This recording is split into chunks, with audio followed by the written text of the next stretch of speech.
Hi friends, Samsung ಮೊಬೈಲ್ದಾಗ automatic call receive ಆಗುತ್ತೆ friends. ಅದು ಹೇಗೆ ಆಫ್ ಮಾಡೋದಂತ ನಾ ಈ ವಿಡಿಯೋದಲ್ಲಿ ಹೇಳ್ಕೊಡ್ತೀನಿ ಬನ್ನಿ ಫ್ರೆಂಡ್ಸ್.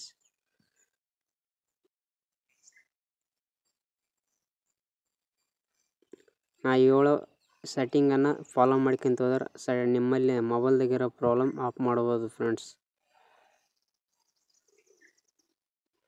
ಫಸ್ಟು ಮೆನು ಓಪನ್ ಮಾಡಿ ಫ್ರೆಂಡ್ಸ್. ಮೆನು ಹೋಗಿ ಸೆಟ್ಟಿಂಗ್ ಓಪನ್ ಮಾಡ್ಕೊಳ್ಳಿ ಫ್ರೆಂಡ್ಸ್. ಸೆಟ್ಟಿಂಗ್ ಕೆಳಗಡೆ ಹಂಗೆ ಡೌನ್ ಮಾಡ್ಕೊಂತ ಬನ್ನಿ ಫ್ರೆಂಡ್ಸ್. ಅಪ್ಲಿಕೇಶನ್ ಅಂತಿದೆಯಲ್ಲ ಫ್ರೆಂಡ್ಸ್, ಅದನ್ನು ಓಪನ್ ಮಾಡಿ. ಕಾಲ್ ಓಪನ್ ಮಾಡಿ, ಆಲ್ ಕಾಲ್ ಸೆಲೆಕ್ಟ್ ಮಾಡ್ಕೊಳ್ಳಿ. ಆನ್ಸರ್ ಮೋಡ್ ಓಪನ್ ಮಾಡಿ ಫ್ರೆಂಡ್ಸ್. ಎನಿ ಕೀ ಅಂತಿದೆಯಲ್ಲ ಫ್ರೆಂಡ್ಸ್, ಅದು ಮಾರ್ಕ್ ತೆಗೀರಿ. ಆಟೋಮೆಟಿಕ್ ಅಂತಿದೆಯಲ್ಲ ಅದ್ರ ಮಾರ್ಕ್ ತೆಗೆದಿಸಿ ಓಕೆ ಮಾಡಿ ಫ್ರೆಂಡ್ಸ್.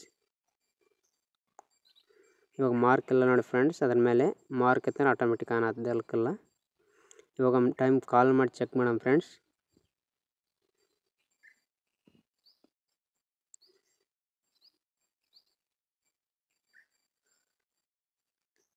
ಇವಾಗ ಕಾಲ್ ರಿಸೀವ್ ಆಗ್ತಾಯಿಲ್ಲ ಫ್ರೆಂಡ್ಸ್. ಇದೇ ಥರ ಫ್ರೆಂಡ್ಸ್ ನಿಮ್ಮ ಮೊಬೈಲ್ ಇರೋ ಪ್ರಾಬ್ಲಮ್ನ ಇದೇ ಥರ ಸಾಲ್ವ್ ಮಾಡ್ಕೊಳ್ಳಿ ಫ್ರೆಂಡ್ಸ್.